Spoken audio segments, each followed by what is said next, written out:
आज का हमारा टॉपिक है आइसोटोप्स। आइसोटोप्स क्या होता है? कहते हैं कोई भी एलिमेंट है, जैसे मैं लिखता हूं एक्स जेड ए। एक्स होता है सिंबल ऑफ एलिमेंट,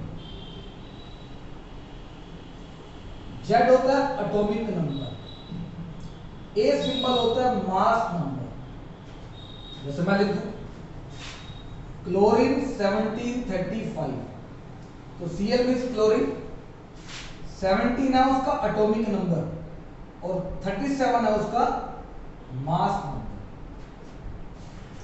ये आपके पास एक एलिमेंट की रिप्रेजेंटेशन है जिसमें आप एटॉमिक नंबर मास नंबर दिखा सकते हो। अब आइसोटोप्स क्या होता है?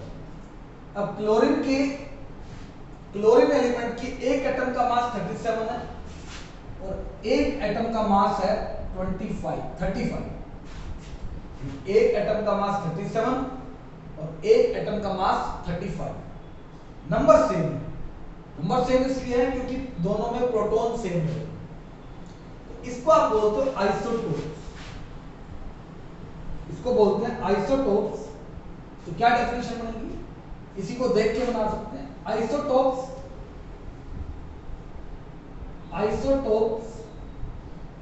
Are the atom of same element having same atomic number but different mass number। जिसमें एटॉमिक नंबर सेम है और मास नंबर क्या है, डिफरेंट है, उसको आप आइसोटोप बोलते हैं। तो ये एक आइसोटोप का एग्जांपल हो गया क्लोरीन 1735, क्लोरीन 1737।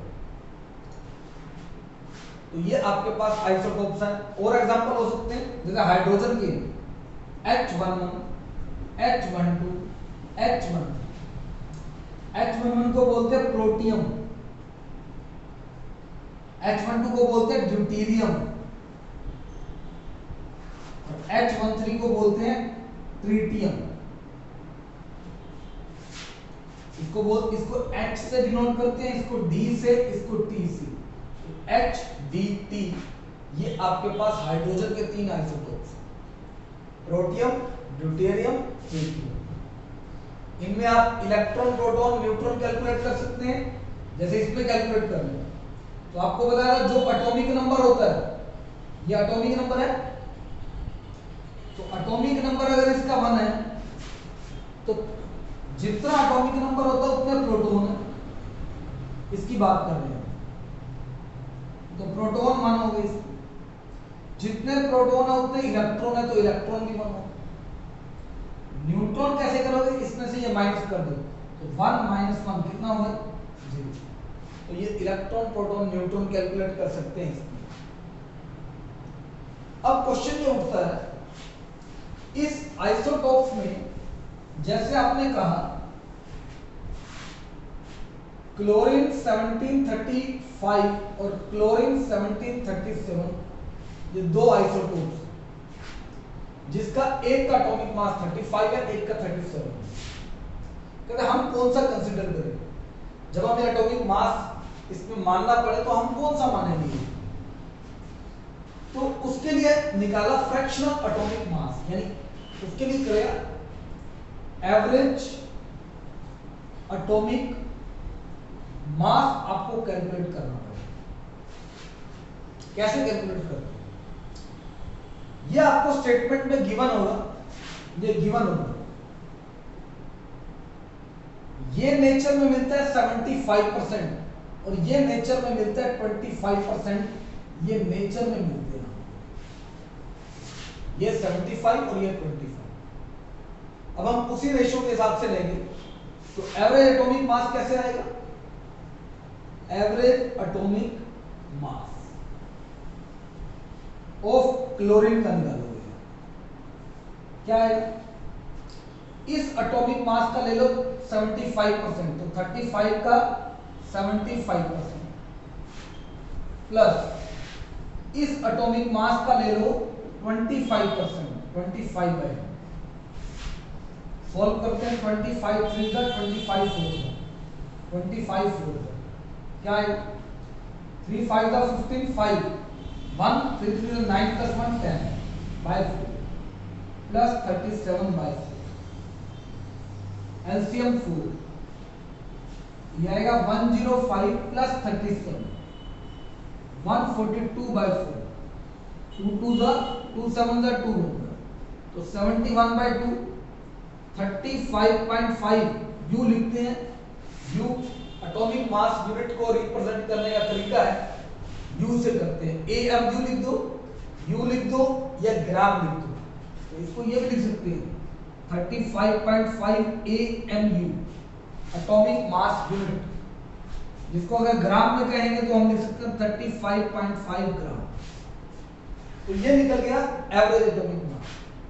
अब जब एवरेज लेंगे तो ये फ्रैक्शनल नंबर हो सकता है क्योंकि आपने दो आइसोटोप्स की एवरेज ली है जबकि एटॉमिक नंबर एक होल नंबर होता है। तो क्वेश्चन पूछा जाता है एटॉमिक नंबर तो एक होल नंबर होता है एटॉमिक मास जो है वो एक फ्रैक्शनल नंबर होता है। क्यों? क्योंकि एटॉमिक मास दो आइसोटोप्स की एवरेज से निकालते हैं इसलिए ये फ्रैक्शनल नंबर होता है। अब एक क्वेश्चन हो रहा है क्वेश्चन है why isotopes have identical chemical properties why isotopes have identical chemical properties। अब केमिकल प्रॉपर्टीज जो है ये होती है वैलेंस इलेक्ट्रॉन से। जैसे आपने क्या कोई भी आइसोटोप्स लिख दिया तो आइसोटोप्स में अगर हम बात करें जैसे हमने एक आइसोटोप्स लिखा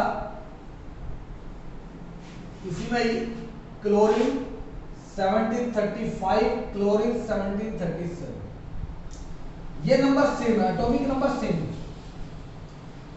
एटॉमिक नंबर अगर 17 है तो प्रोटॉन भी 17 होंगे इलेक्ट्रॉन भी 17 होंगे और इनका इलेक्ट्रॉनिक कॉन्फ़िगरेशन अगर करेंगे तो आएगा 287 यानी वैलेंस इलेक्ट्रॉन दोनों में 7। अगर वैलेंस इलेक्ट्रॉन 7 तो वैलेंस इलेक्ट्रॉन टेक्स पार्ट करते हैं केमिकल रिएक्शन में जो केमिकल बॉन्ड बनाते हैं। तो ये वैलेंस इलेक्ट्रॉन से होती है केमिकल रिएक्शन। तो केमिकल रिएक्शन का मतलब केमिकल प्रॉपर्टीज जो होंगी वो वैलेंस इलेक्ट्रॉन से होंगी।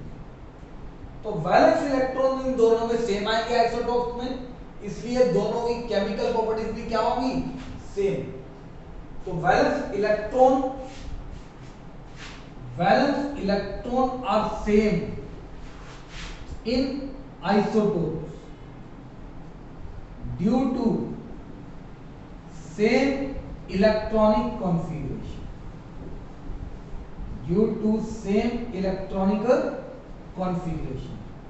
so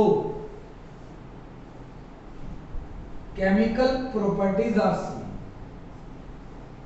तो chemical properties भी क्या होंगी सेम। तो ये इस क्वेश्चन का आंसर हो जाएगा। वैलेंस आइसोटोप्स में केमिकल प्रॉपर्टीज सेम क्यों? अगर फिजिकल की बात करें फिजिकल का मतलब होता है मास तो फिजिकल प्रॉपर्टीज डिफरेंट है क्योंकि दोनों का मास नंबर क्या है डिफरेंट है।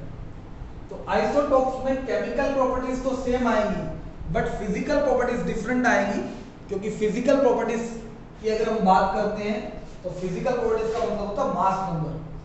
तो मास दोनों का डिफरेंट है तो फिजिकल प्रॉपर्टीज भी क्या होंगी डिफरेंट होंगी। अगर एटॉमिक नंबर सेम है तो इलेक्ट्रॉन सेम होंगे तो केमिकल प्रॉपर्टीज क्या होंगी सेम होंगी। तो यह आपका टॉपिक था आइसोटोप।